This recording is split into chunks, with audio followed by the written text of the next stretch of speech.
Wake up, buy here, pay here people. It's a beautiful day. Go grab yourself another cup of joe and say hello to Jim and Michelle Rhoads on the Buy Here, Pay Here Morning Show. Take it away, you two.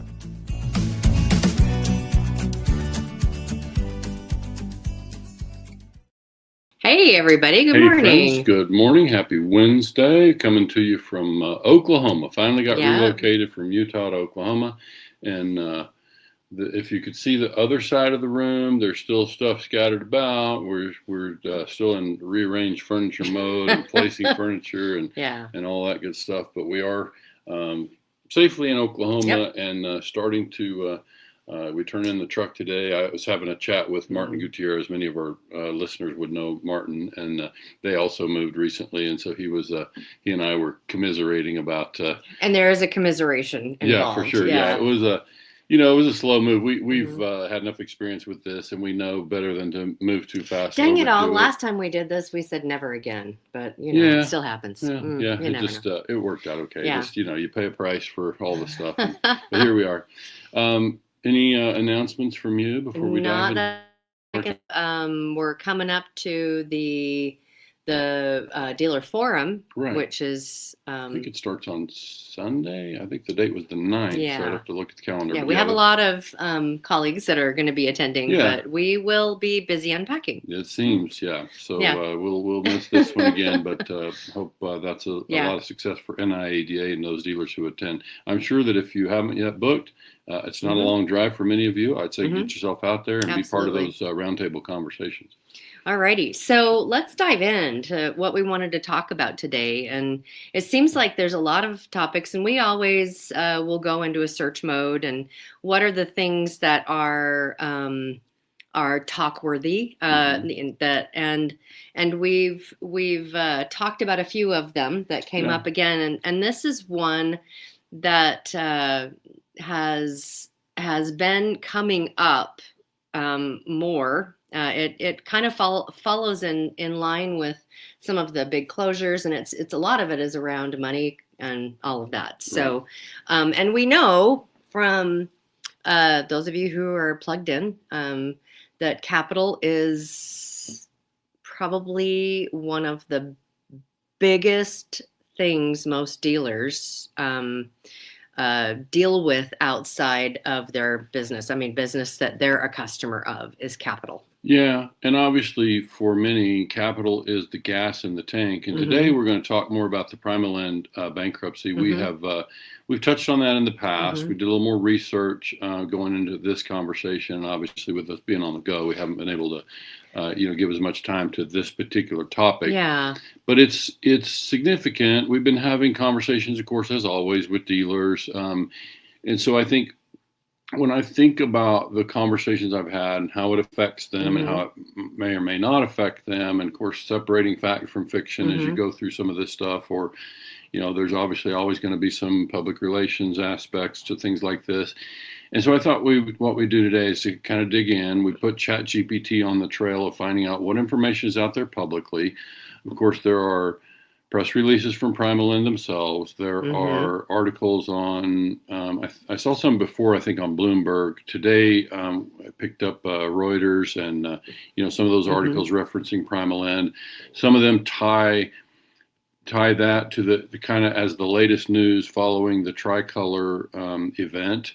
And so I think this is an important topic for dealers to know about, and especially when ChatGPT broke it down for us in terms of the relevance for dealers. This is what made us feel like we needed to bring the topic, to the thing. And so we can dig in. Let me just first back up and say that, you can visit Primalend's website. You can read the press release from them. You can, you can find a certain amount of information online yourself if you want to get out there and learn what's there. In the records that are, kind of publicly available regarding the bankruptcy petition and the actual filings, it says that Primalend went into bankruptcy court representing having less than $500 million in assets and probably liabilities as well, if I recall. But the numbers that I've received from others who have actually reviewed the petition and the documents from the filings, the numbers that I heard, Michelle, were that they reported 200 million in assets and about 185 in liabilities. Okay, so that's kind of the number here. And let me just, by the way, I'm going to stop right now and just share this. Oh, the streamer's already going. So let's just make sure we understand. Michelle and I are not attorneys. Mm-hmm. Nothing about today's podcast is meant to offer anybody legal advice as much as it is to share with folks where to go do your own research and to be able to start to identify the key factors. You know, I've had conversations with dealers who are Primalend borrowers. And so they've obviously received notice. They're aware. Obviously, it's all across the news in our buy here, pay here environment. And so those folks are more directly affected. We can talk about that part, and we can also talk about those dealers who are going to be indirectly affected because they're going to be shopping for funding, and that is going to be a factor. And what's happened with Primalend is going to be a factor in terms of where one can go currently to find, replacement financing and asset-backed lines of credit. Yeah, and it kind of makes me wonder too. I don't know if you all out there have been watching some of the things that are happening in the news, economy-wise, with banks.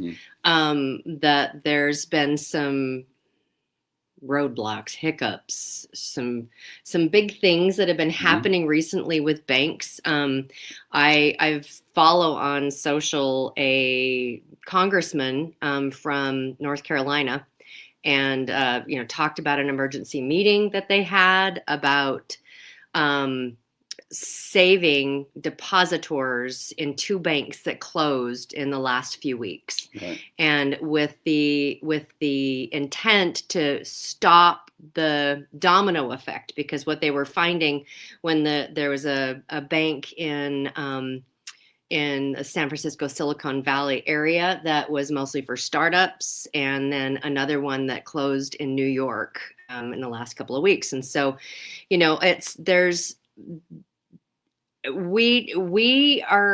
money is a big deal to all buy here, pay here dealers. And so I don't know if any of this has anything to do with Primalend, but it's in this one vein of capital banks, because we do know, and we'll kind of dive into this a little bit, that Primalend are not their own financial backers. So, that has a play in this as well. And there's some things we wanted to talk about around that also. We'll be touching on, are you sure you know who you are getting money from? Right. That's a factor here. And I think maybe we'll just stick to the script here in terms of, I'm going to just kind of read for folks what ChatGPT gathered and how it characterized the circumstances around a bankruptcy filing with somebody like Primalend. So let me just read what it says. Primalend says dealer loans aren't being called due. I mean, again, you can read the press release yourself online. But bankruptcy filings and creditor pushback show complexities. Some creditors say key units weren't included. Now, this is getting into stuff that would be legal information online. That's creditors, obviously, in a bankruptcy court. Creditors of Primalend. Right. Yeah. And so this says to dealers, don't take no impact at face value. Read the fine print. Yeah.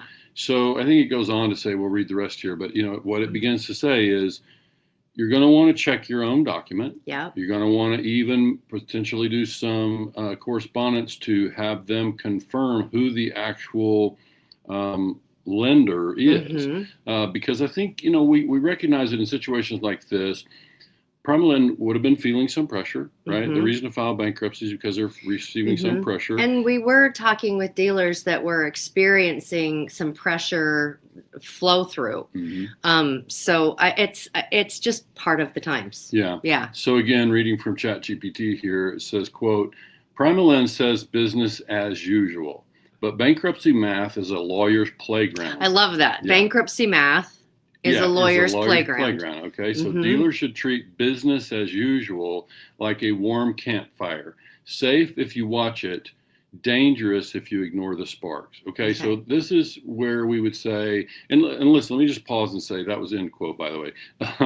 Let me just pause and say that we, Jim and Michelle have no reason to wish Primalend anything but success. Yeah, the people that we know from there like them. Yeah, and obviously they've been a critical funding component for lots of dealers, and so that becomes an essential part of the industry. And so it's a major ripple, right? This is a shock wave that can be felt by lots of people. And I think right now we're talking about first to those dealers who are directly affected, like they could be borrowers, right? And then there are dealers who are going to be shopping for capital, that may be affected in that next wave. But what ChatGPT is saying is, let's make sure that we look past the business as usual commentary. We understand in circumstances like these that, PR being what it is, that, we would obviously, if we were in that situation ourselves, we would try to put part a of that face too on it. is, you don't want people to panic. And so if they're trying to restructure, they're trying to mitigate that. Panicking. So actionable advice for dealers, it says, near term, pull your funding loan agreements with Primalend or any funder. Flag any acceleration clauses, carve-outs, cross-default language. That's something I'm familiar with that I think... Do you want to define that? What's cross-default language? Well, there's also language? sometimes called cross-collateral clauses. And I know, obviously when a dealer... Let me just quit talking about a Primalend scenario for a moment and just talk about when a dealer goes to get funding anywhere with a lender of that nature, or it's really not fair to call Primalend a lender. They're a subprime capital provider with a special program. They're more like a specialty lender, specialty finance solution. So but what it basically would happen is, in that agreement, it would be common for the provider of the capital to take a security interest in other assets. Like, it's common to have a UCC filing. So you can look up Uniform Commercial Code, UCC filings. It's common for them to place a blanket sort of security interest in other assets of the borrower. And that would be in the documents. Right. Yeah. And so I think you want to look at that and make sure about any cross-collateralization or what it called here, cross-default language. And make sure about the specific legal entity named in the document. So go back to your documents and make sure you know who is the entity, who is the lender. You're also going to want to know which entity is the borrower, right? But again, cross-default language, when you've got dealers who have dealership with inventory, you've got finance companies with contracts, and there's obviously some... And you might have real estate. There may be some real estate in the picture and other business assets. So it's really becomes a question of, where does that leave us? And so I think we're just, obviously our interest here in the podcast has always been, we speak to dealers. Like we White Hat Way in particular is in the business of trying to make a better experience for dealers and their consumers. And so that's what today is about. This is about just making sure that dealers have what they need to protect themselves and navigate this situation, skillfully. And we have every hope and expectation that it will work out well for the dealers involved and for Primalend. So this is just in general. And if you have any funding coming from some Primalend bank, whatever it is, that these are pieces that we would suggest that you just take a good look at, because again, it's not just Primalend. There are a lot of financial institutions that are contracting. Yeah, thank you. Okay. So let me go on to, ChatGPT suggests check counterparty footprint and entity level risk matters in such a case. So why? Debtors sometimes exclude problem subsidiaries or move assets around during reorganization. Again, lawyer's playground, right? Creditors have already flagged concern about excluded units in Primalend's case. That can leave dealer borrowers exposed if the contract references an excluded entity. So there's an article from Bloomberg dated October 24th that's headlined Primalend's Unpaid Lenders Blast Bankruptcy for Missing, and then it goes, I don't have the full headline here, it cuts it off, but it's kind of truncated. Let me see. For missing key unit. Okay, so that's part of what we would recommend you find that article and to understand kind of what we're referring to here. But what it says is, yeah, we got to fly in the vicinity again. So let's see. I don't want to reread this part, but this can leave dealer borrowers exposed if the contract references an excluded entity. I think I said already.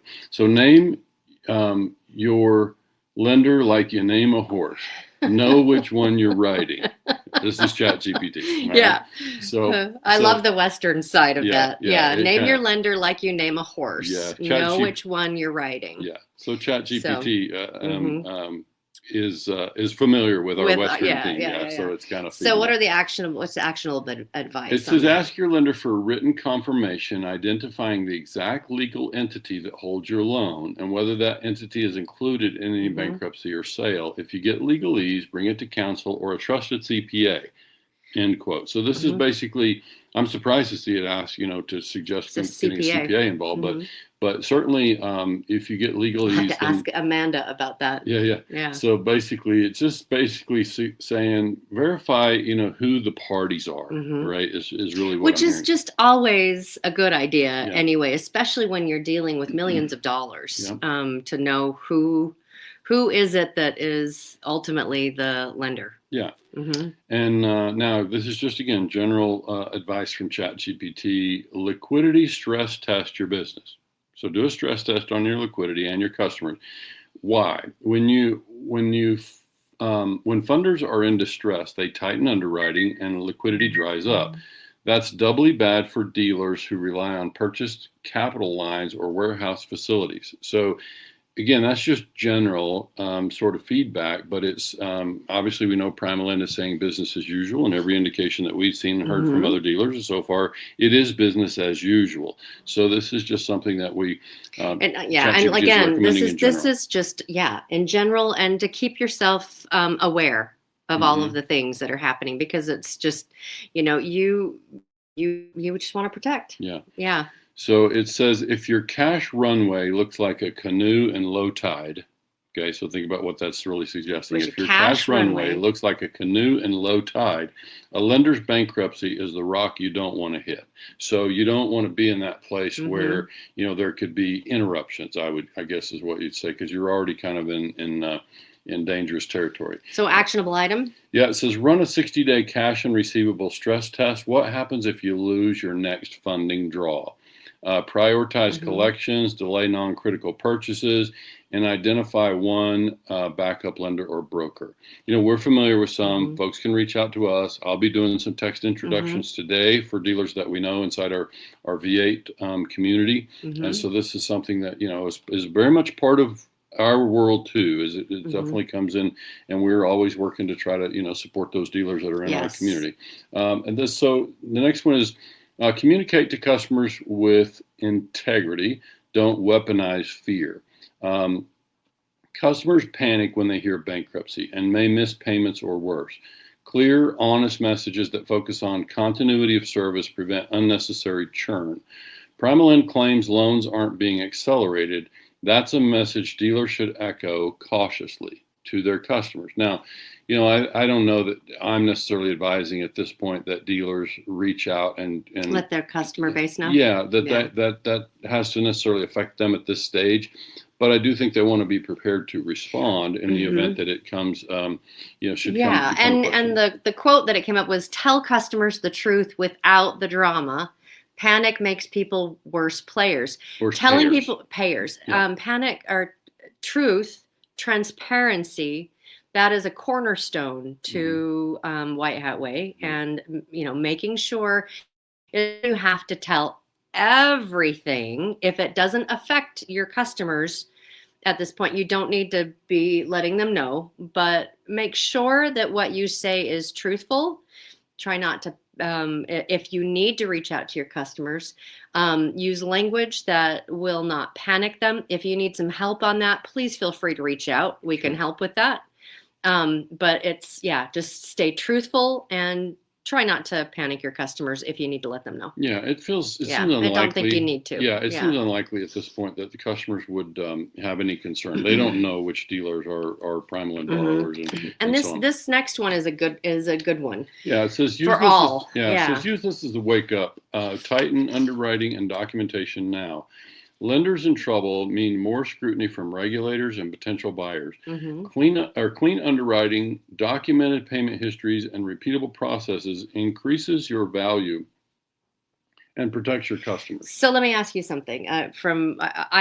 I've not been in the industry and seen something like this happen. So if it's a Chapter 11, that means they're restructuring. They're trying to sell. Yeah. So if they're trying to sell, does that mean that someone that wants to buy is going to do a forensic audit even of dealers?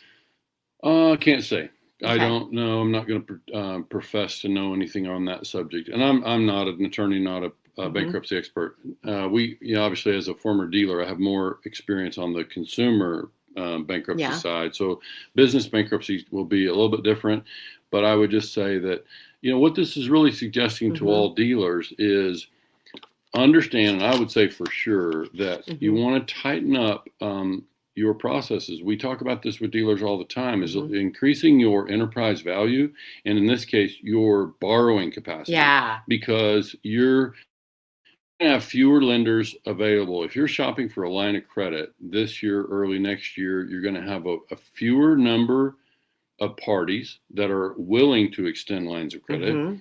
They're going to be able to cherry pick. And so that means they're going to be doing business primarily with the lenders or with the borrowers and dealers who are in the healthiest position. So what would their definition of the healthiest position be? I can only speak if I were, a lender in their position. I'd be looking for, it mentions portfolio history. That's where I come from anyway. I'd be looking at history of cash flows and portfolio performance. I'd be looking at liquidity and debt ratios. I'd be looking at cleanliness of the financials. The actual balance sheet and profit and loss reports, cash flow statements. I'd certainly want to see the cash flow histories. I'd be looking at the dealers themselves, financially speaking, their net worth and their personal financial statements. So these are things that, we want to make sure the dealers who are going to be in the best position to capitalize and grow, and there's a lot of chatter about that in social media and across the industry, and I'm sure it'll be a conversation, in Nashville this coming week, is like the dealers that are most likely to still be around. I said on a prior podcast, look ahead to 2027. What does the landscape in buy here, pay here look like, a couple years from now? And I can say from my perspective in the industry that it feels to me like you're going to have tighter capital, which means the dealers who are in a position to access capital and grow and secure most of the business or certainly gain market share are going to be those dealers that are the healthiest.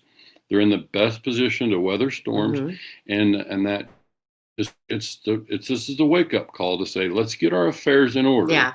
Let's make sure our financials are good, our records are caught up, our portfolios are tight, and so this is a good opportunity for us to do exactly that. And this is kind of a good time of the year to do that. It's usually a bit slower for a lot of dealers. It's the time to get prepped for next year. Right. And so, if it's something you've been putting off, now's the time. Yeah. It's a good time to do that. For sure. Yeah, and it is, I think we can close with just to kind of summarize the last one. Look for operational opportunities. So that for me is about efficiencies. We're always looking for that anyway. So let's take the opportunity to tighten up without gouging. It's not saying expand pricing in the interest of gouging the consumer as much as it's suggesting let's make sure that we're operationally efficient. Let's trim costs where we can. Let's make sure we're as healthy in that regard as we possibly can.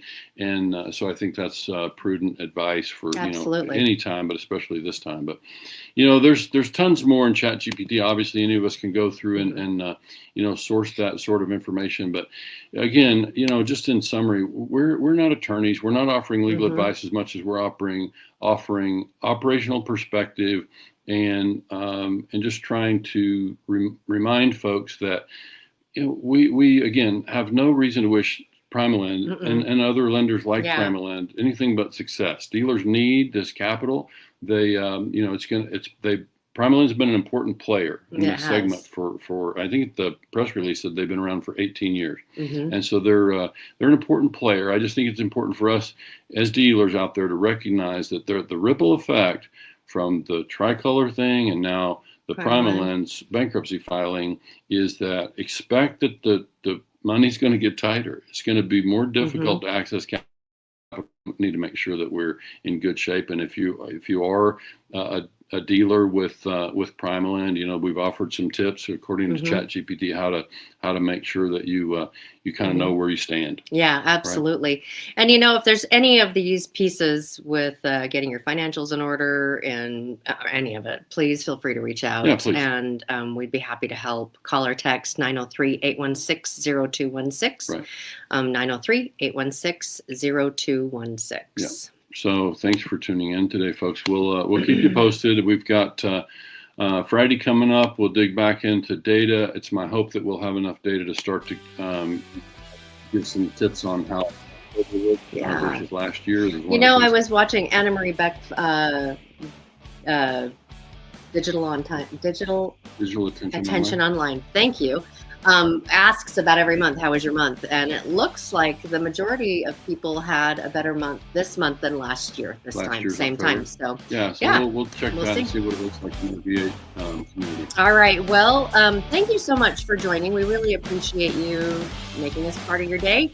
Let us know again if there's anything that we can do to help, and I hope you guys have a great Wednesday, and we'll see you again on Friday. See you Friday.